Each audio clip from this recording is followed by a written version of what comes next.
தேவ வார்த்தை ஐக்கியத்திற்கு நான் உங்களை வரவேற்கிறேன். நான் ஜெரல் சாண்டியாகோ.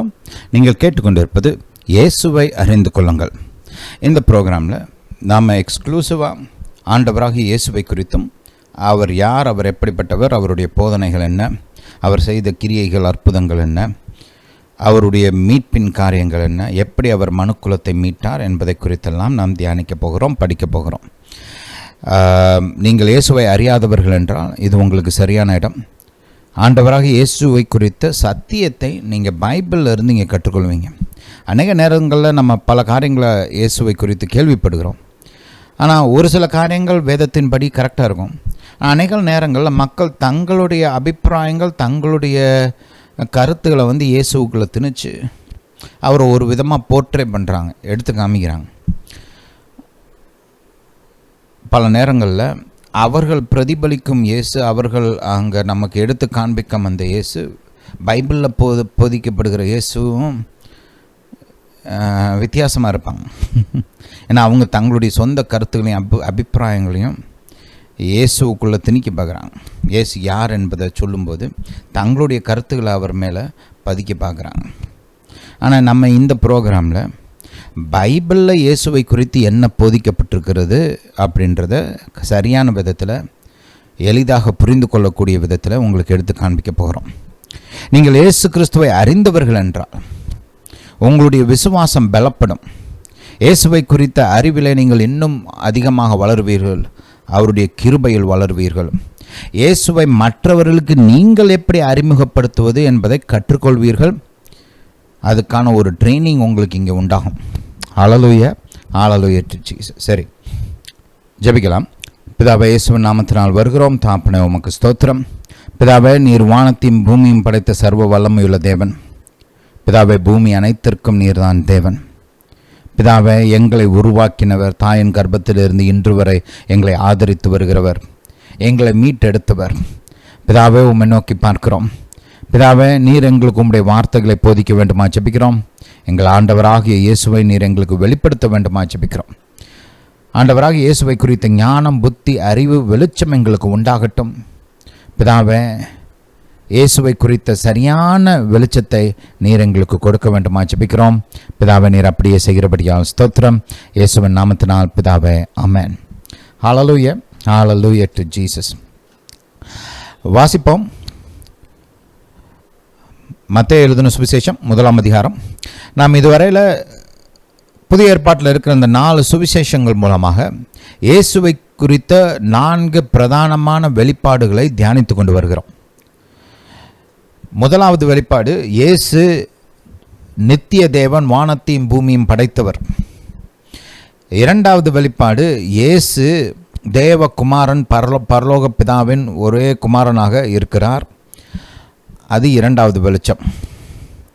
மூன்றாவது, இயேசு வாக்கு பண்ணப்பட்ட மெசியாவாக இருக்கிறார், கிறிஸ்தாக இருக்கிறார். பழைய ஏற்பாட்டின் தீர்க்க தரிசனங்களையும் வாக்குத்தத்தங்களையும் போதனைகளையும் நிறைவேற்றும்படி பூமிக்கு வந்தார் அப்படின்றது மூன்றாவது வெளிச்சம். நான்காவது, இயேசு எப்படி மனுப்புத்திரனாக இருக்கிறார். அவர் தேவனாக இருந்தும் தன்னுடைய தெய்வீக வல்லமைகளையும் மகிமையும் எடுத்து வைத்துவிட்டு இந்த பூமிக்கு ஒரு மனிதனாக வாழ்ந்து சிலுவையிலே தன்னையே பாவ நிவாரண பலியாக ஒப்பு கொடுத்தவர், மனுக்குலத்தை மீட்டெடுத்தவர். இந்த 4 வெளிப்பாடுகளும் இயேசுவை குறித்த அதிமுக்கியமான வெளிப்பாடுகள். நீங்கள் புதிய ஏற்பாட்டில் இயேசுவை குறித்த போதனைகளை நீங்கள் வாசிக்கும்போது இந்த 4 வெளிச்சங்களும் உங்களுக்கு இருப்பது அவசியம். இந்த 4 வெளிப்பாடுகளும் உங்களுக்கு இருக்க வேண்டியது அவசியம். இதை நீங்கள் சரியாக புரிஞ்சுக்கிட்டீங்கன்னா சுவிசேஷங்கள் உங்களுக்கு நல்லா விளங்கும். இயேசுவை குறித்த போதனைகள் உங்களுக்கு நல்லா சரியான விதத்தில் விளங்கும். அநேக நேரங்களில் மக்கள் இயேசுடைய போதனைகளை ஒன்று புரிஞ்சுக்காமல் போயிடுறாங்க, இல்லைன்னா தவறாக புரிஞ்சுக்கிறாங்க. ரைட்? இயேசுவை குறித்து சரியாக புரிந்து கொள்ள வேண்டும் என்றால் பழைய ஏற்பாட்டின் ஒரு அடித்தளமும் நமக்கு இருக்க வேண்டும். அதான் அடிப்படை, ஒரு ஃபவுண்டேஷன். அது இருக்கும்போது தான் இயேசுவை குறித்து நீங்கள் நல்லா புரிஞ்சுக்க முடியும். அதனால தான் பாருங்கள், நம்ம இந்த இயேசுவை அறிந்து கொள்ளுங்கள் என்ற போதனையில், புதிய ஏற்பாட்டின் போதனைகள், இயேசுவை குறித்த போதனைகளை நம்ம பழைய ஏற்பாட்டின் வெளிச்சத்தில் நம்ம அலசி ஆராய்ந்து படித்து கொண்டு வருகிறோம். ஹல்லேலூயா, ஹல்லேலூயா டு ஜீசஸ். சரி, இன்றைக்கும் நாம் தொடர்ந்து இயேசு எப்படி மெசியாவாக இருக்கிறார், ரைட், அப்படின்றத நம்ம தொடர்ந்து தியானிக்க போகிறோம். வாசிப்போம். முதலாவதாக மத்தேயு 1 அதிகாரம் 1 வசனத்தில், ஆபிரகாமின் குமாரனாகிய தாவீதின் குமாரனான இயேசு கிறிஸ்துவினுடைய வம்ச வரலாறு. இயேசுக்கு பல மூதாதையர் இருந்தோம். இந்த 2 பேரையும் வேதம் குறிப்பாக போதிக்கிறது. இங்கே குறிப்பாக குறிப்பிடுகிறது, மென்ஷன் பண்ணுறாரு. ஏன் அப்படின்னா, இந்த 2 பேரும் தான் இயேசு, அதாவது மெசியா, தங்களுடைய வம்சாவளியில் தங்களுடைய ஒரு டிசண்டண்ட்டாக, தங்களுடைய வாரிசாக இருப்பார் அப்படின்ற வாக்கு தத்தங்களை பெற்றுக்கொண்டவர்கள். அல்லேலூயா.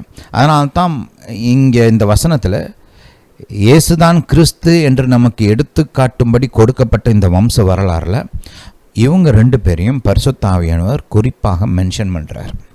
ரைட். நல்லா ஒரு விலாவாரியான வம்ச வரலாறு இங்கே கொடுக்கப்படுகிறது.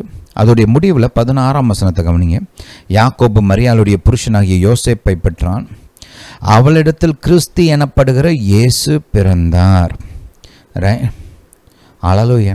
இங்கே மற்ற இடத்துலலாம் பார்த்தீங்கன்னா எலியேசர் மாத்தானை பெற்றான், மாத்தான் யாக்கோபை பெற்றான். ரைட். அந்த ஆண் எப்படி இன்னொரு ஆண் பிள்ளையை பெற்றான் அப்படின்னு தான் அங்கே வம்ச வரலாறில் வரிசையாக சொல்லப்படுகிறது. ஆனால் இங்கே இயேசுவை குறித்து பேசும்போது யாக்கோபு மரியாளுடைய புருஷனாகிய யோசேப்பை பெற்றான். ரைட். ஆனால் அடுத்த வசனத்தில் யோசேப்பு கிறிஸ்துவை பெற்றான்னு சொல்லலை. அதுக்கு பதிலாக வேதம் என்ன சொல்கிறது, அவளிடத்தில், அதாவது மரியாளிடத்தில் கிறிஸ்து எனப்படுகிற இயேசு பிறந்தார் அப்படின்னு சொல்லிட்டு அந்த இயேசு எப்படி பரிசுத்த ஆவியினால் உண்டானவர் என்பதை அடுத்த வசனங்கள் நமக்கு போதிக்கிறது. அல்லேலூயா. அல்லேலூயா டு ஜீசஸ். பாருங்கள், இந்த அவளிடத்தில் கிறிஸ்து, அதாவது மரியாளிடத்தில் கிறிஸ்து எனப்படுகிற இயேசு பிறந்தார்னு போட்டிருக்கு. யோசேப்பு இயேசுவை பெற்றெடுத்தான் அப்படின்னு போடலை. அல்லேலூயா. அதை நம்ம கவனிக்கணும். இதெல்லாம் முக்கியம். பைபிளில் எல்லா வசனத்துக்கும் காரணம் இருக்குது, அர்த்தம் இருக்குது. பைபிளை வாசிக்கும்போது அதை மனசில் வச்சுட்டு படிக்கணும். ரைட். அதனால தான் பைபிளில் ஜெபத்தோட, ஒரு பயபக்தியோட கவனமாக வாசிக்கணும்னு சொல்கிறது. ரைட். இங்கே பாருங்கள், 20 வசனத்தில், அவன் இப்படி சிந்தித்து கொண்டு இருக்கையில் கர்த்தருடைய தூதன் சொப்பனத்தில் அவனுக்கு காணப்பட்டு, தாவீதின் குமாரனாகிய யோசேப்பே. இதுதான் முக்கியம், தாவீதின் குமாரன். ரைட். ஏன் யோசேப்பு? ஏன்னா யோசேப்பு தாவீதுடைய வம்சத்தில் வந்தவர். ஏன் மரியாள் தாவீதுடைய வம்சத்தில் வந்தவங்க. ரைட். தாவீதின் குமாரனாகிய யோசேப்பே, உன் மனைவியாகிய மரியாளை சேர்த்துக்கொள்ள ஐயப்படாதே, அவளிடத்தில் உற்பத்தியாயிருக்கிறது பரிசுத்த ஆவியினால் உண்டானது. அல்லேலூயா. அல்லேலூயா டு ஜீசஸ். இதெல்லாம் நமக்கு எதை காண்பிக்கிறது என்றால், இயேசு எப்படி தேவகுமாரனாக, கிறிஸ்துவாக, மெசியாவாக இருக்கிறார் அப்படின்றத நமக்கு காண்பிக்கிறது. சரி, இதை மைண்டில் வச்சுக்கோங்க. போன வாரம் மெசேஜில் நம்ம ஆபிரகாம் எப்படி கிறிஸ்துவின் பிறப்புக்கு வாசலை திறந்தார், மனுக்குலத்தின் அந்த மீட்பின் ஆசீர்வாதத்துக்கு எப்படி வாசலை திறந்தார் என்பதை நாம் பார்த்தோம். அதை லேசாக ரிவ்யூ பண்ணிவிட்டு இன்றைக்கி அதை குறித்து இன்னும் ஒரு சில காரியங்களை நான் எடுத்து காண்பிக்க விரும்புகிறேன். ஆக்சுவலாக தாவீதை குறித்து தாவீதின் குமாரனாக இயேசு எப்படி இருக்கிறார் என்பதை ஆரம்பிக்கலாம்னு நினச்சிருந்தேன். ஆனால் இன்னும் ஒரு சில காரியங்களை நான் உங்களுக்கு சொல்ல வேண்டியது அவசியமாக இருக்குது. இது ரொம்ப ஒரு முக்கியமான டாபிக். அதனால் நம்ம ஒன்றும் அவசரப்பட வேண்டாம். நம்ம வருஷம் பூரா போதிக்க போகிறோம். அடுத்த வருஷமும் போதிப்போம், அதுக்கு அடுத்த வருஷமும் போதிப்போம். ரைட்.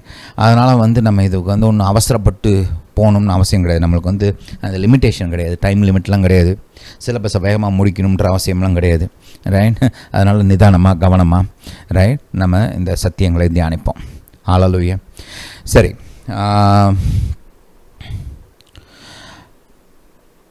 ஒரு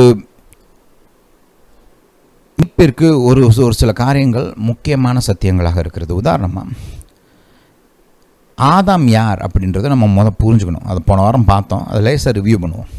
ஆதாம் மனுக்குலத்தின் தலையாக இருக்கிறான், the head of human race. Right. மனுக்குலம் மொத்தத்துக்கும் ஆதாம் தான் தலை. ஆதாம் ஒருவன் தான் தனியே ஒரு தாய் தகப்பன் இல்லாமல் டைரக்டாக தேவனால் உருவாக்கப்பட்டவன். ரைட். தாய் தகப்பன் இல்லை, வித்து கரு இதெல்லாம் எதுவும் கிடையாது. ரைட். டைரக்டாக தேவனே ஆதாமை உருவாக்கினார். அதுக்கப்புறம் பார்த்திங்கன்னா அதுக்கப்புறம் உருவாக்கப்பட்ட எல்லாருமே ஆதாமுக்குள்ளேருந்து வெளியில் வந்தவங்க, ஏவாள் உட்பட. ரைட். ஏவாளும் வந்து பார்த்திங்கன்னா ஆதாமுடைய விலா எலும்பிலிருந்து எடுக்கப்பட்டு உருவாக்கப்பட்டவர். அவங்க பிள்ளைகள்லாம் பார்த்திங்கன்னா ஆதாமுடைய வித்து பயன்படுத்தப்பட்டது. ரைட். அதுக்கப்புறம் பிறந்த பிள்ளைகள் எல்லாமே அந்த ஒரு ஆணின் வித்தின் மூலமாக பிறந்தவர்கள், இயேசுவை தவிர. ரைட். அப்போ பாருங்கள், இந்த சத்தியத்தை நம்ம புரிஞ்சுக்கணும். ரெண்டாவது, ஆதாம் பூமி அனைத்திற்கும் ராஜாவாக இருந்தான். ரைட். அப்போது பூமி அவனுடைய ஆளுகைக்கு உட்பட்டதாக இருந்தது. ஆதாம் வந்து எப்படி தேவ வார்த்தைக்கு கீழ்ப்படியாமல் பிசாசின் சத்தத்திற்கு கீழ்ப்படிந்த போது அவன் வந்து பாவம் செய்கிறான். அந்த பாவத்தின் மூலமாக பூமியில் பிசாசுக்கு வாசல் திறக்கப்படுகிறது. ஆதாமின் பாவத்தின் மூலமாக தான் பூமிக்குள்ளே பிசாசு நுழைகிறான். பிசாசு, மரணம், சாபம், அழிவு இதெல்லாம் பூமிக்குள்ளே நுழைந்தது ஆதாமுடைய பாவத்தின் மூலமாக, கீழ்ப்படியாமையின் மூலமாக. மனுக்குலம் மொத்தமும் பிசாசுடைய ஆளுகைக்கு உட்பட்டதாக மாறினது. ஏன்னா ஆதாம் தான் தலை. இப்போ பாருங்கள், ஒரு ராஜா இன்னொரு ராஜா கூட யுத்தம் பண்ணும்போது ஒரு ராஜா இன்னொரு தேசத்தின் ராஜாவை தோக்கடிச்சிட்டானா அந்த ராஜா மட்டும் கிடையாது, அந்த ராஜாவுடைய ஆளுகைக்கு உட்பட்ட அந்த தேசம், அதில் வசிக்கிற மக்கள் எல்லாமே இந்த ராஜாவுடைய ஆளுகைக்கு உட்படுறாங்க இல்லையா? அந்த மாதிரி தான் மனுக்குலத்தின் தலையாகிய ஆதாம் பாவம் செய்து பிசாசுடைய ஆளுகைக்கு உட்பட்ட போது அவன் மூலமாக வருகிற மனுக்குலம் மொத்தமும் அந்த ஆளுகைக்குள்ளே வந்தது. ஆதாமின் சாம்ராஜ்யமான இந்த பூமியும் பிசாசின் ஆளுகைக்கு உட்பட்டதாக மாறினது. அதனால தான் நீங்கள் புதிய ஏற்பாடெல்லாம் படிக்கும்போது ஒரு சில இடங்களில் right the god of this world, right, இந்த பூமியின் அதிபதி, பிரின்ஸ் ஆஃப் திஸ் வேர்ல்ட் அப்படின்லாம் வேதம் போதிக்குது. அப்படின்னு பிசாசை குறித்து சொல்லுது. ஏன்? எனக்கு அத்தரா பிசாசை பூமிக்கு இந்த அதிபதியாக உருவாக்குனார், இந்த உலகத்துக்கு அதிபதியாக உருவாக்குனார்? இல்லை, ஆதாம் தன்னுடைய ஆளுகை தூக்கி பாவத்தின் மூலமாக பிசாசு கையில் கொடுத்துட்டான். ரைட்.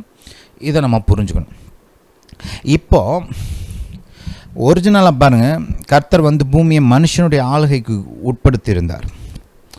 அதனால் இப்போ மனுக்குலத்தை மீட்கும்படி கர்த்தருக்கு மனிதன்தான் வாசலை திறக்க வேண்டும். எப்படி பாவத்தின் மூலமாக ஆதாம் பிசாசுடைய ஆளுகைக்கும் அவனுடைய கிரியைகளுக்கும் இந்த பூமியில் வாசலை திறந்து விட்டானோ, அதே போல் இப்போ கர்த்தர் இந்த பூமிக்குள்ள வந்து மனுக்குலத்தை மீட்க வேண்டும் என்றால் அதற்கான வாசலை மனிதன்தான் திறக்க வேண்டும். புரியுதா? ஹல்லேலூயா. இந்த அதிகாரம் நமக்கு இருக்குது பாருங்க. இதை நீங்கள் புதிய ஏற்பாட்டில் பார்க்கலாம். பூமியில் நீங்கள் எதை கட்டுவீர்களோ அது பரலோகத்திலும் கட்டப்படும், பூமியில் நீங்கள் எதை கட்டவிழ்ப்பீர்களோ அது பரலோகத்திலும் கட்டவிழ்க்கப்படும் வேதம் போதிக்குது இல்லையா? அது வந்து கர்த்தர் இந்த மாதிரி மனுஷனுக்கு இந்த அதிகாரத்தை கொடுத்ததுனால தான் இந்த சத்தியங்கள்லாம் போதிக்கப்படுகிறது. இப்போ கர்த்தர் வந்து ஆபிரகாமை தெரிந்து கொண்டார். ஆபிரகாமை ஆதாமுக்கு ஒரு ரீப்ளேஸ்மெண்ட்டாக கர்த்தர் தெரிந்து கொள்கிறார். ஆபிரகாம் வந்து தன்னுடைய பாவத்தின் மூலமாக கர்த்தருடைய படைப்புகளை பிசாசோட கைக்கு ஒப்பு கொடுத்துட்டான். மனுக்குலத்தின் மீது ஆளுகையை பிசாசு கொடுத்துட்டான். இப்போ அதுலேருந்து மீட்கப்படணும்னா மனிதன் கர்த்தருக்கு வாசலை திறக்க வேண்டும். அதுக்காக கர்த்தர் வந்து ஆபிரகாமை தெரிந்து கொள்கிறார். ஆபிரகாமை அழைக்கும் போதே கர்த்தர் வந்து அவனுக்கு ஒரு பெரிய வாக்குத்தத்தத்தை கொடுக்குறார். இதில் 2 வகையான வாக்குத்தத்தங்களை பார்க்கலாம். ஒன்று ஆபிரகாமுடைய சொந்த வாழ்க்கைக்கான ஆசீர்வாதங்கள், இன்னொன்று தேவ ராஜ்யத்திற்கான வாக்குத்தத்தங்கள். பாருங்கள், கர்த்தர் முதல்ல சொல்கிறார், நான் உன்னை பெரிய ஜாதியாக்குவேன் அப்படின்னு சொல்கிறார். அது வந்து இஸ்ரவேல் தேசத்தை குறித்த ஆசீர்வாதம். ஆபிரகாமுக்கு வந்து அவனுக்கு வந்து ஒரு பெரிய தேசமாக மாறணும்லாம் அவசியம் கிடையாது. அவனுக்கு ஆசைலாம் ஒரு பிள்ளை இருந்தால் போதும். ஆனால் ஆபிரகாம் ஒரு தேசமாக மாற வேண்டும் என்பது தேவ ராஜ்யத்திற்கு அவசியமாக இருந்தது. ஏன்னா அதன் மூலமாக கிறிஸ்து பூமியில் பிறக்க வேண்டும். அடுத்து கவனிச்சிங்கன்னா அந்த கடைசி வாக்குத்தத்தத்தை பாருங்கள், 3ஆம் வசனத்தில், பூமியில் உள்ள வம்சங்கள் எல்லாம், அதாவது தேசங்கள் எல்லாம் உனக்குள் ஆசீர்வதிக்கப்படும் என்றார்.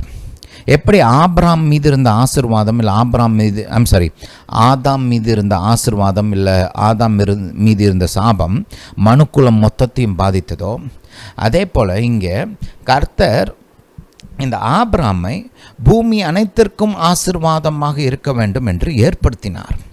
அவனுக்கு இந்த குறிப்பாக இந்த ஆசீர்வாதத்தை கொடுக்குறார், இந்த வாக்குத்தத்தத்தை கொடுக்குறார். ஆபிரகாம் மூலமாக பூமி மொத்தமும் ஆசீர்வதிக்கப்பட வேண்டும் என்று.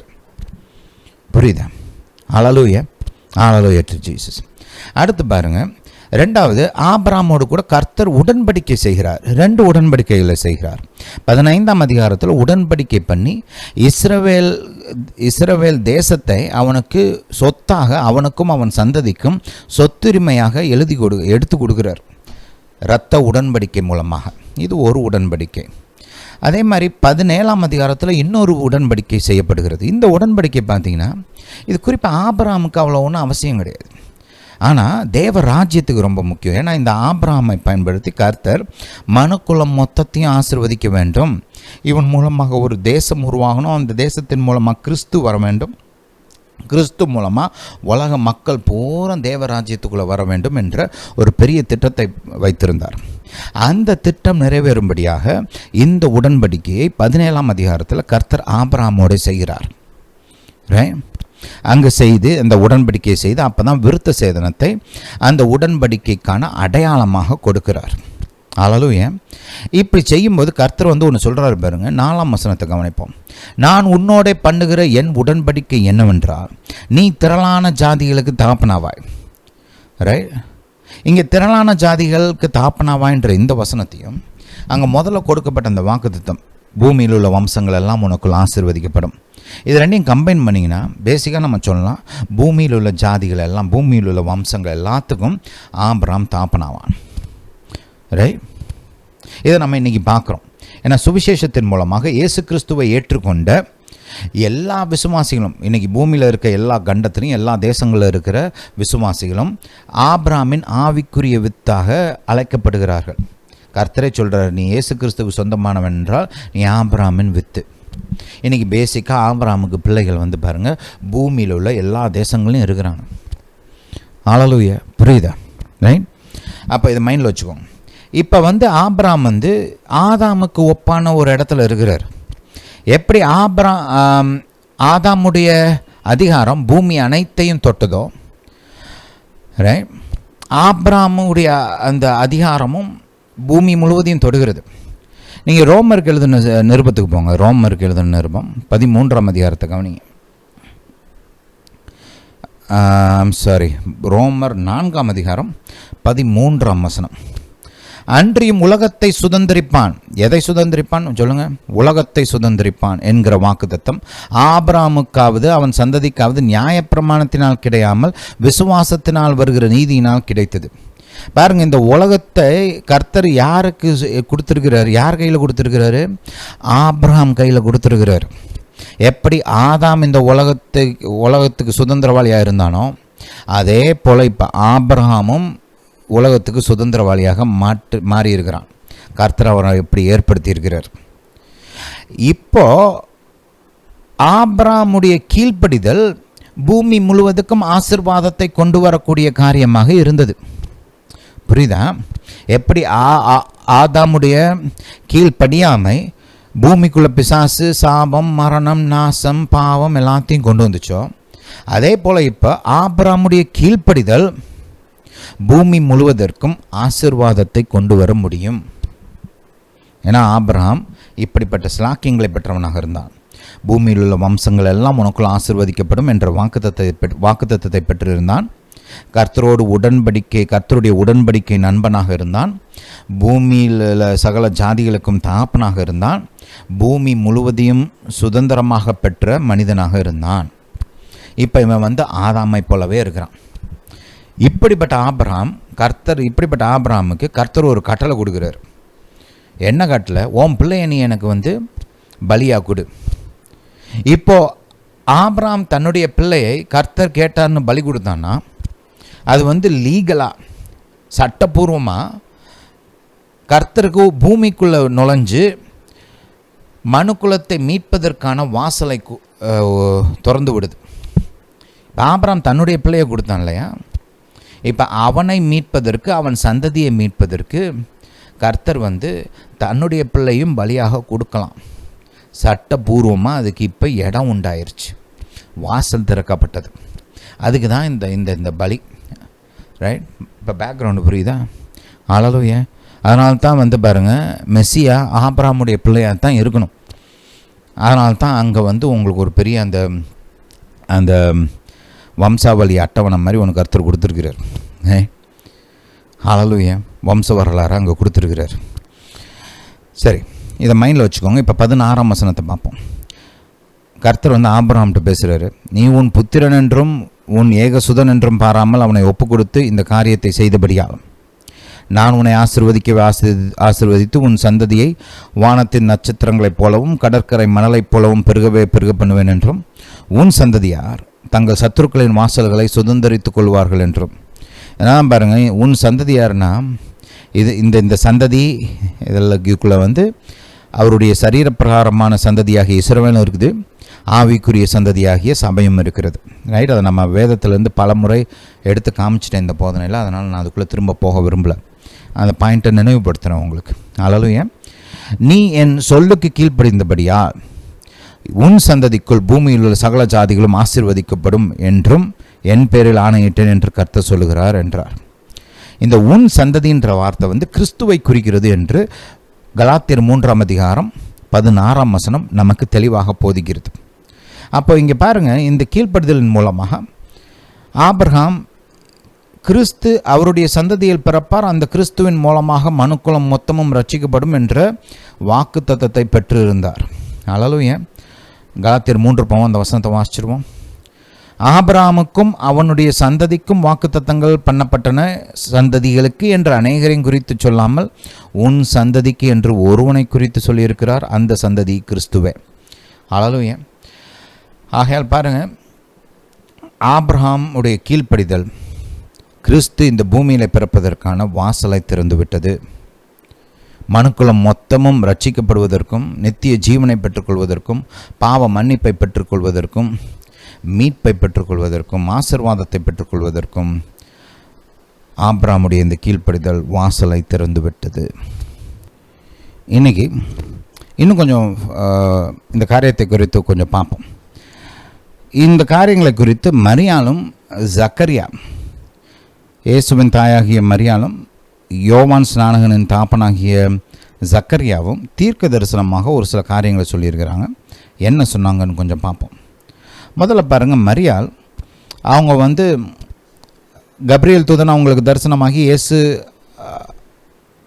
அவங்க மூலமாக பிறப்பார் அப்படின்றத சொல்கிறாரு. அவங்களும் அந்த வார்த்தையை ஏற்றுக்கொள்கிறாங்க. உடனே கர்ப்பம் தரிக்கிறாங்க. பரிசுத்த ஆவியானவர் மூலமாக கர்ப்பம் தரிக்கிறாங்க. அந்த கப்ரியேல் தூதன் அவங்கள்ட்ட அந்த சங்கதியை சொல்லும்போது அவங்களுடைய உறவினரான எலிசபெத்தை உதாரணமாக கர்த்தருடைய சர்வ வல்லமைக்கு உதாரணமாக எடுத்து காண்பிக்கிறார். எலிசபெத் அம்மா வந்து பார்த்திங்கன்னா அவங்க வந்து சின்ன வயசுலேருந்தே மலடியாக இருந்தவங்க. இப்போ வயசாயிருச்சு. ஆனால் கர்த்தர் வந்து அவங்கள ஆசீர்வதிச்சு இப்போ அவங்களுக்கு வந்து ஒரு பிள்ளையை கொடுத்துருக்கிறார். கர்ப்பமாக இருக்கிறாங்க. யோவான் ஸ்நானனோட அம்மா அவங்க. இப்போ அவங்கள வந்து அவர் உதாரணமாக காமிக்கிறார். இந்த பாரமா மலடி என்று அழைக்கப்பட்ட எலிசபெத் இப்போ 6 மாத கர்ப்பிணியாக இருக்கிறாரு. கர்த்தரால் கூடாதது ஒன்றுமில்லை அப்படின்னு சொல்லி சாட்சி கொடுக்குறார். அதனால் மரியாள் வந்து அவங்கள போய் பார்க்குறதுக்கு கிளம்புறாங்க. ஹல்லேலூயா. ஏன்னா கர்த்தர்ட்ட இருந்து அற்புதத்தை பெற்றிருக்கிறாங்க. ரைட்? அவங்கள குறிப்பாக தூதன் வந்து சாட்சியாக சொல்லியிருக்கிறாரு. அதனால் அவங்க கிளம்பி போய் அவங்கள பார்க்குறாங்க. பார்க்க போன இடத்துல பாருங்கள், எலிசபெத் மரியாளுடைய வாழ்த்துதலை கேட்ட உடனே பரிசுத்த ஆவியானவரால் நிரப்பப்பட்டு இயற்கையாக அவங்களால அறிந்து கொள்ள முடியாத காரியங்களை குறித்து பேசுகிறாங்க. இப்போ அந்த காலத்தில் வந்து பாருங்கள், வாட்ஸ்அப் கிடையாது, ட்விட்டர் கிடையாது, மெசேஜிங் ஆப்பெல்லாம் கிடையாது, ஃபோனு கூட கிடையாது. ரைட்? எலிசபெத்துக்கு மரியாள் வந்து கர்ப்பமாக இருக்கிறாங்கன்ற செய்தி வர்றதுக்கு வாய்ப்பே இல்லை. அதுவும் குறிப்பாக அவங்க பரிசுத்த ஆவியானவரால் கர்ப்பம் தரித்து கிறிஸ்துவுடைய தாயாக இருக்கிறாங்க இப்போ அப்படின்றத அவங்க அறிவதற்கான வாய்ப்பே கிடையாது. இயற்கையாக. ஆனால் இந்த இடத்துல அவங்க பரிசுத்த ஆவியானவரால் நிரப்பப்பட்டு அவங்க சொன்ன அந்த வார்த்தைகளை கொஞ்சம் கவனிங்க. ஹல்லேலூயா. லூக்கா 1 42 வசனத்திலிருந்து. லூக்கா 1 42 வசனத்திலிருந்து. என் உரத்த சத்தமாய், ஸ்திரீகளுக்குள்ளே நீ ஆசீர்வதிக்கப்பட்டவள், உன் கர்ப்பத்தின் கனியும் ஆசீர்வதிக்கப்பட்டது. பொதுவாக பாருங்கள், கல்யாணமாகாத ஒரு பொண்ணு கர்ப்பம் தரிச்சிட்டா அப்படின்னு தெரிஞ்சால் அவங்க யாராவது இப்படி சொல்லுவாங்களா? நீ ஆசீர்வதிக்கப்பட்டவள், உன் கர்ப்பத்தின் கனி ஆசீர்வதிக்கப்பட்டுன்னு சொல்லுவாங்களா? ஆக்சுவலாக சபிப்பாங்க இல்லை? குடும்பத்து மானத்தை எடுத்துட்டு நீ இப்படியா அப்படியா, உன் பிள்ளை இப்படிலாம் பேசுவாங்க இல்லையா? வாய்க்கு வந்தபடிலாம் பேசுவாங்க. ஆனால் அதுக்கு பதிலாக இதனால தான் கர்த்தர் இங்கே அனுப்பிச்சார். மரியாள் பலப்படும்படி தான் கர்த்தர் மரியாளை எலிசபெத்தை பார்க்குறதுக்கு அனுப்பிச்சி வச்சார். புரியுதா? இது எலிசபெத்துக்கு அவ்வளோ அவசியம் இல்லை, ஆனால் மரியாளுக்கு ரொம்ப முக்கியம். ஏன்னா அவங்க ஒரு பெரிய ப்ராஜெக்ட், கர்த்தருடைய ப்ராஜெக்டில், அதிமுக்கியமான ப்ராஜெக்டில் இன்வால்வ் ஆகிருக்கிறாங்க. அவங்கள பலப்படுத்தும்படி, உற்சாகப்படுத்தும்படி தான் கர்த்தர் மரியாள் அங்கே எலிசபெத் வீட்டுக்கு அனுப்பிச்சி வச்சுருக்கிறார். அங்கே போன உடனே பாருங்கள், அவங்க பரிசுத்த ஆவியானவர் மூலமாக மரியாளை உற்சாகப்படுத்துகிறாங்க. Right? Hallelujah. Hallelujah to Jesus. அப்போ ஸ்திரீகளுக்குள்ளே நீ ஆசீர்வதிக்கப்பட்டவள், உன் கர்ப்பத்தின் கனியும் ஆசீர்வதிக்கப்படுது. கரெக்டாக அடையாளம் கண்டுபிடிக்கிறாங்க பாருங்கள். எம்ஆர்ஐ ஸ்கேன் பண்ணால் கூட இப்படிலாம் கண்டுபிடிக்க முடியாது. ஹல்லேலூயா. பாருங்கள், யோசேப்பு உத்தமமான மனுஷன். அவரை தான் மரியாள் திருமணம் செய்து கொள்ள போகிறாங்க. அவர் கூட மரியாள் கர்ப்பமாயிட்டாங்கன்னு கேட்ட உடனே அவர் கூட பரிசுத்த ஆவியானவர் மூலமாக இது பரிசுத்த ஆவியானால் உண்டான பிள்ளை அப்படின்லாம் அவருக்கு தெரியல. அவர் ஒன்றும் தீர்க்க தரிசனம்லாம் சொல்லலை. அவர் கேள்விப்பட்டப்போ உடனே மற்றவங்க மாதிரி தான் அவரும் நினச்சார். சரி, இந்த அம்மா ஏதோ தப்பு பண்ணி கர்ப்பமாயிருச்சு அப்படின்னு தான் அவரும் நினச்சார். அதுக்கப்புறம் அவர் இந்த காரியங்களை குறித்து மரியாதை விலக்கி விட்டுடலாம் அப்படின்னு யோசிச்சுட்டு இருக்கும்போது கர்த்தர் தூதனை அனுப்பி மரியாளை மனைவியாக ஏற்றுக்கொள்ள ஐயப்பட வேண்டாம், அவளுக்குள் உண்டாயிருக்கிற அந்த பிள்ளை பரிசுத்த ஆவியானவரால் உண்டானது அப்படின்னு சொல்லி சாட்சி கொடுக்குறார். ரைட்? ஆனால் இந்த அம்மா பாருங்கள், சத்தத்தை கேட்ட உடனே பரிசுத்த ஆவியானவர் மூலமாக கரெக்டாக அடையாளம் கண்டுபிடிக்கிறாங்க. ஆசீர்வதிக்கப்பட்டவன்னு சொல்கிறாங்க, கர்ப்பத்தின் கனி ஆசீர்வதிக்கப்பட்டது அப்படின்னு சொல்கிறாங்க. ரைட்? என் ஆண்டவருடைய தாயார் பாருங்க, சொந்தக்காரப்பில் கர்ப்பமாயிட்டான் அப்படிலாம் பேசலை. எப்படி பரிசுத்த ஆவியானவர் மூலமாக கரெக்டாக வெளிப்பாடு மூலமாக அடையாளம் கண்டுபிடிச்சு எவ்வளோ தெளிவாக பேசுகிறாங்க பாருங்கள். என் ஆண்டவருடைய தாயார். ஹல்லேலூயா. இதைத்தான் தாவீது சொல்கிறார் இல்லையா? இயேசு பிறப்பறதுக்கு பல நூற்றாண்டுகளுக்கு முன்பாக தாவீது தரிசனத்தில் பரலோக பிதாவையும் இயேசுவையும் பார்த்து, என் ஆண்டவன் என் ஆண்டவரிடத்தில் நீ என் வலப்பக்கத்தில் உட்காரும் அப்படின்னு சொல்கிறாருன்றதை பார்க்குறார் இல்லையா?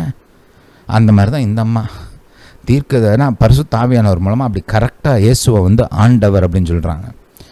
இந்த அம்மா இயற்கையாக பார்த்தா இந்த அம்மா வயசானவங்க, மரியாதை காட்டிலும் ரொம்ப வயசில் பெரியவங்க. ஆனால் மரியாளுடைய பிள்ளைய இந்த அம்மா கரெக்டாக சொல்கிறாங்க, என் ஆண்டவருடைய தாயார். ஹல்லேலூயா. Hallelujah to Jesus. இயேசு கூடயே வளர்ந்த அவருடைய சகோதரர்களுக்கு கூட அவரை சரியாக அடையாளம் கண்டுபிடிக்க தெரியல. அவர் உயிர் தெழுகிற வரைக்கும், உயிர் தெழுந்ததுக்கு அப்புறம் தான் அவருடைய சகோதரர்கள்லாம் இயேசுவை நம்பினாங்க. ஆனால் உயிர் தெழுவதற்கு முன்னாடியே அவங்க கூட அவரை நம்பலை. கூட வளர்ந்தவங்க, ஒரே வீட்டில் இருந்தவங்க. ஹல்லேலூயா. சரி, எல்லாம் மைண்டில் வச்சுக்கோங்க. 44ஆம் வசனம். இதோ நீ வாழ்த்தின சத்தம் என் காதில் விழுந்த உடனே என் வயிற்றில் உள்ள பிள்ளை களிப்பாய் துள்ளிற்று. வயிற்றில் இருக்கிற பிள்ளை கூட பரிசுத்த ஆவியானவரால் இயேசுவையும் மரியாதையும் கரெக்டாக அடையாளம் கண்டுபிடிச்சிருச்சு பாரு. அந்த பிள்ளை 6 மாத குழந்தை கர்ப்பத்துக்குள்ளே இருக்குது. இப்போ பிறந்த 6 மாத பிள்ளை இல்லை, கர்ப்பத்துக்குள்ளே 6 மாத குழந்தை. அது பரிசுத்த ஆவியானவர் மூலமாக கரெக்டாக ஏசப்பாவை கண்டுபிடிச்சிருச்சு. ஆனால் வளர்ந்து பெரிய ஆட்கள், இந்த பரிசேயர் சதுசேயர் மாதிரி ஆட்கள்லாம் இயேசுவை சரியாக அடையாளம் கண்டுபிடிச்சி அவருடைய சத்தத்தை கேட்டும் போதனையில் கேட்டும் அற்புதங்களை பார்த்தும் கூட சரியாக அடையாளம் கண்டுபிடிக்கல. ஹல்லேலூயா. Hallelujah to Jesus. அதனால் தான் பாருங்கள், எப்பொழுதுமே நீங்கள் இயேசுவை குறித்து அறிந்து கொள்ள வேண்டும் என்றால் உங்களுக்கு பரிசுத்த ஆவியானவரின் உதவி தேவை. பரிசுத்த ஆவியானவர் இல்லாமல் இயேசுவை சரியாக அடையாளம் கண்டுபிடிக்க முடியாது, புரிந்து கொள்ள முடியாது, ஏற்றுக்கொள்ள முடியாது. ஹல்லேலூயா, ஹல்லேலூயா டு ஜீசஸ். சரி பாருங்கள், அவங்க சொன்ன அந்த தீர்க்க தரிசனத்துக்கு ரெஸ்பான்ஸாக மரியாளும் பேசுகிறாங்க. ரைட், அவங்க மரியாள் அவங்க தீர்க்க தரிசனம் சொல்லும்போது அவங்க பல காரியங்களை பேசுகிறாங்க. எல்லாத்தையும் வாசிக்கிறதுக்கு நமக்கு நேரம் இல்லை. நீங்கள் அதை நீங்கள் இந்த பகுதியை எடுத்து நீங்கள் தனியாக வாசிங்க. Right, hallelujah, hallelujah to Jesus. 46ஆம் வசனத்திலேருந்து மரியாள் பேச ஆரம்பிக்கிறாங்க. நீங்கள் அதை முழுசாக நீங்கள் தனியாக இந்த மெசேஜ் முடிஞ்சதுக்கப்புறம் கூட ரைட் நீங்கள் எடுத்து பைபிள் எடுத்து நீங்கள் வாசிங்க, இல்லை இதை பாஸ் பண்ணிவிட்டு அதை வாசிங்க. ஹல்லேலூயா. சரி, இப்போ கவனிங்க, அவங்க இதெல்லாம் பேசிகிட்டு இருக்கும்போது இயேசுடைய பிறப்பு அது எப்படி நடக்குது, அதனால் என்ன விளைவுகள் உண்டாகும் அப்படின்லாம் அவங்க தீர்க்க தரிசனமாக பேசுகிறாங்க. பேசிட்டு வரும்போது 54ஆம் வசனத்தில் அவங்க சொன்ன காரியத்தை கவனிங்க. நம்முடைய பிதாக்களுக்கு அவர் சொன்னபடியே ஆபிரகாமுக்கும் அவன் சந்ததிக்கும் என்றென்றைக்கும் இரக்கம் செய்ய நினைத்து தம்முடைய தாசனாகிய இஸ்ரவேலை ஆதரித்தார். இயேசுடைய பிறப்பு ஆபிரகாமுக்கும் அவன் சந்ததிக்கும் என்றென்றைக்கும் இரக்கம் செய்ய நினைத்து, ரைட், கர்த்தர் அவருடைய தாசனாகிய இஸ்ரவேலுக்கு செய்த உதவி. ஹல்லேலூயா, புரியுதா? கர்த்தர் அவர்களுடைய, அதாவது இஸ்ரவேல் ஜனத்துடைய பிதாக்களுக்கு சொன்னபடியே குறிப்பாக ஆபிரகாமுக்கும் அவன் சந்ததிக்கும் என்றென்றைக்கும் இரக்கம் செய்ய நினைத்து, அந்த உடன்படிக்கையின் இரக்கங்கள் அங்கே வாக்குத்தத்தமாக கொடுக்குறாரு இல்லையா, அதை நிறைவேற்றும் பொருட்டு, ரைட், ஆபிரகாமுடைய பிள்ளைகளுக்கு உதவி செய்யும் பொருட்டு இயேசு பிறக்கிறார் பூமியில். மெசியா கிறிஸ்து பூமிக்குள்ளே பிறந்தார். ஹல்லேலூயா. இங்கே மரியாளே சொல்கிறாங்க அதை. அதே போல் பார்த்தீங்கன்னா சக்கரியா அவரும் தீர்க்க தரிசனம் சொல்கிறார். ரைட், உங்களுக்கு தெரியும், அவர் ஆரம்பத்தில் கப்ரியேல் தூதனுடைய வார்த்தைகளை நம்பலை. ரைட், இந்த வயசானதுக்கப்புறம் எப்படி பிள்ளை வளர்க்கும்னு கேட்குறாரு. அதனால் கப்ரியேல் தூதன் அவர் வாயை இயற்கைக்கு அப்பாற்பட்ட விதத்தில் அடைச்சிடுறார். பிள்ளை பிறக்கிற வரைக்கும் அவரால் பேசவே முடியல. அதுக்கப்புறம் பார்த்திங்கன்னா பிள்ளை பிறந்ததுக்கப்புறம் அந்த பிள்ளைக்கு என்ன பேர் வைக்கலான்னு தாயிட்ட கேட்குறாங்க. அவங்க யோவான் சொன்ன உடனே உறவினர்லாம் அது என்னம்மா உங்கள் குடும்பத்தில் யாருக்குமே அப்படி பேர் கிடையாது அப்படின்னு செகண்ட் ஒப்பீனியன் கேட்குறாங்க. யார்கிட்ட? சக்கரியாட்ட. அவரால் பேச முடியல, அதனால் பலகையை கேட்குறாரு. பலகையை கேட்டு கொடுமா அப்படின்னு சொல்லி பலகையில் இவன் பெயர் யோவான் அப்படின்னு எழுதுறாரு. அப்படி எழுதின உடனே இயற்கைக்கு அப்பாற்பட்ட விதத்தில் மறுபடியும் அவருடைய வாய் கட்டவிழ்க்கப்பட்டது. கட்டவிழ்க்கப்பட்ட உடனே அவர் ஒரு பெரிய தீர்க்க தரிசனத்தை சொல்கிறார். 67ஆம் வசனத்துக்கு கவனிங்க. அவனுடைய தாப்பனாகிய சக்கரியா பரிசுத்த ஆவியினால் நிரப்பப்பட்டு தீர்க்க தரிசனமாக, இஸ்ரவேலின் தேவனாகிய கர்த்தருக்கு ஸ்தோத்திரம் உண்டாவதாக, அவர் நம்முடைய பிதாக்களுக்கு வாக்குத்தத்தம் பண்ணின இரக்கத்தை செய்வதற்கும். கவனிங்க, யாருக்கு வாக்குத்தத்தம் பண்ணின? பிதாக்களுக்கு, குறிப்பாக ஆபிரகாமுக்கு. ரைட், ஆபிரகாமுக்கு வாக்குத்தத்தம் பண்ணின இரக்கம். It's called covenant mercies. Right, வாக்கு பண்ணப்பட்ட இரக்கம், கவனன்ட் மர்சிஸ். வாக்குத்தத்தம் பண்ணின இரக்கத்தை செய்வதற்கும் தம்முடைய பரிசுத்த உடன்படிக்கையை நினைத்தருளி, ஆபிரகாம் கூட செய்தார் இல்லையா, அந்த பரிசுத்த உடன்படிக்கையை நினைத்தருளி, உங்கள் சத்துருக்களின் கைகளில் நின்று நீங்கள் விடுதலையாக்கப்பட்டு உயிரோடு இருக்கும் நாளெல்லாம் பயமில்லாமல் எனக்கு முன்பாக பரிசுத்தத்தோடும் நீதியோடும் எனக்கு ஊழியம் செய்ய கட்டளையிடுவேன் என்று. நல்லா கவனிங்க, அவர் நம்முடைய பிதாவாகிய ஆபிரகாமுக்கு இட்ட ஆணையை நிறைவேற்றுவதற்கும் ஆதி முதற்கொண்டிருந்த தம்முடைய பரிசுத்த தீர்க்கதரிசிகளின் வாக்கினால் தாம் சொன்னபடியே, கவனிங்க நல்லா, தமது ஜனத்தை சந்தித்து மீட்டு கொண்டு, எவ்வளோ கான்ஃபிடென்ட்டாக சொல்கிறார் பாருங்க. ஏசு இன்னும் பிறக்கவே இல்லை, ஆனால் மீட்டு கொண்டுன்றார், முடிஞ்சிட்ட மாதிரி பேசுகிறார்.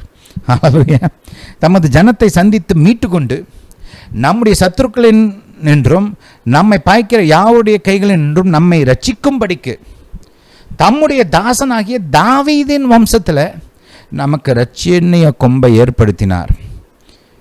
இயேசுவை குறித்து சொல்கிறார். தாவீதின் குமாரனாகிய இயேசுவை குறித்து சொல்கிறார். தம்முடைய தாசனாகிய தாவீதின் வம்சத்தில் நமக்கு ரட்சணிய கொம்பை ஏற்படுத்தினார். இங்கே நம்ம பார்க்குறோம், அட் அ டைம் ரெண்டுமே சொல்லப்படுகிறது. ஆபிரகாமுக்கு வாக்கு பண்ணின அந்த உடன்படிக்கை, அந்த வாக்குத்தத்தங்கள், அவனுக்கு வாக்காக கொடுக்கப்பட்ட அந்த இரக்கங்களை நிறைவேற்றும்படி இயேசு பூமியிலே பிறந்தார். அந்த உடன்படிக்கை தான் இயேசுவின் பிறப்பிற்கு வாசலை திறந்தது. ரைட்? அவர் எங்கே பிறகுறாரு? தாவீதின் வம்சத்தில். 75 வசனத்தை திரும்ப வாசிங்க. தம்முடைய தாசனாகிய தாவீதின் வம்சத்தில் நமக்கு இரட்சணிய கொம்பை ஏற்படுத்தினார். ஹல்லேலூயா, ஹல்லேலூயா டு ஜீசஸ். இதில் நம்ம தெளிவாக பார்க்குறோம். இன்றைக்கி நம்ம போன வாரம் பார்த்தது ப்ளஸ் இந்த வாரம் பார்த்தது இதெல்லாம் ரைட். அங்கே கர்த்தர் அந்த ஆபிரகாமுக்கு ஏற்படுத்தி கொடுத்த அந்த உடன்படிக்கை, அவனுக்கு ஆபிரகாமுக்கு கொடுத்த அந்த வாக்குத்தத்தங்கள், ரைட், இவைகள் மூலமாகத்தான் வாக்கு பண்ணப்பட்ட மெசியாவாக இயேசு பூமியிலே பிறந்தார். ஹல்லேலூயா, ஹல்லேலூயா டு ஜீசஸ். அடுத்த வாரம் இயேசு எப்படி தாவீதின் வம்சத்தில் தாவீதின் குமாரனாக பிறந்தார், அதோடைய முக்கியத்துவம் என்ன என்பதை குறித்து அடுத்த வாரம் பார்க்கலாம். ஹல்லேலூயா. இப்பொழுது உங்களில் ரட்சிக்கப்படாதவர்களாக இருக்கிறவர்களுக்கு நான் ஜெபிக்க விரும்புகிறேன். நீங்கள் இன்னும் இயேசுவை உங்களுடைய சொந்த இரட்சகராக, உங்களுடைய கர்த்தராக நீங்கள் ஏற்றுக்கொள்ளாமல் இருந்தீங்கன்னா உங்களுக்காக நான் இப்பொழுது ஜெபிக்க விரும்புகிறேன். கவனிங்க, இயேசுவே வழி, இயேசுவே சத்தியம், இயேசு மாத்திரமே ஜீவன். இயேசுவின் நாமம் ஒரே நாமம். அந்த நாமத்துக்குள்ளே மட்டும்தான் மனுக்குலத்திற்கு பாவ மன்னிப்பு, மீட்பு எல்லாம் இருக்குது. அதனால் இயேசுவை நீங்கள் உங்களுடைய சொந்த கர்த்தராக ஏற்றுக்கொள்வது அவசியம். இயேசு இல்லாமல் பரலோகம் இல்லை, இயேசு இல்லாமல் பாவம் மன்னிப்பு இல்லை, இயேசு இல்லாமல் நித்திய ஜீவன் இல்லை. இந்த முடிவை நீங்கள் தள்ளி போடக்கூடாது. இயேசு கர்த்தர்னு எனக்கு விளங்குதுங்க, இயேசுவை நான் நம்புகிறேன் அப்படின்னு சொல்கிறவங்க, இயேசுவை உங்களுடைய கர்த்தராக ஏற்றுக்கொள்கிற அந்த முடிவை போஸ்ட்போன் பண்ணாதீங்க, தள்ளி போடாதீங்க. இதுதான் உங்களுடைய ரட்சணியத்தின் நாள். இன்றைக்கி தான் தேவ உதவி உங்களுக்கு உண்டாக போகுது. இப்போயே ஏற்றுக்கொள்ளுங்கள், இப்பொழுதே. உங்கள் இருதயத்திலேருந்து இப்போ நான் சொல்கிற ஜெபத்தை திரும்ப சொல்லி நீங்கள் ஜெபிங்க. ரைட்? என்னோட கூட சேர்ந்து ஜெபிங்க. பாருங்கள், இருதயத்திலேருந்து வரணும். இது ஏதோ சும்மா பேச்சுக்கு வார்த்தை ஏதோ மந்திரம் மாதிரி சொல்கிறதுனால இல்லை. ரைட்? வலுக்கட்டாயமாக சொல்கிறதும் கிடையாது. இருதயத்திலேருந்து நீங்களாக விரும்பி ஏற்றுக்கொண்டால் தான் ரட்சிக்கப்பட முடியும். ரைட்? அதனால தான் சொல்கிறேன், இருதயத்திலிருந்து ஜெபிக்க வேண்டும். ஹல்லேலூயா, ஹல்லேலூயா டு ஜீசஸ். சரி, ஜெபிக்குமா? பிதாவே, இயேசுவின் நாமத்தினால் வருகிறேன். தாப்பனே, நீர் என்மேல் அன்பு கூர்ந்து உம்முடைய ஒரே குமாரனாகி இயேசுவை இந்த பூமிக்கு அனுப்பினீரே, ஸ்தோத்திரம். நான் நித்திய ஜீவனை பெற்று அழிந்து போகாதபடி உம்முடைய ஒரே குமாரனாகிய இயேசுவை நீர் அனுப்பினீரே, ஸ்தோத்திரம். பிதாவே, இயேசு உம்முடைய குமாரன் என்பதை நான் விசுவாசிக்கிறேன்.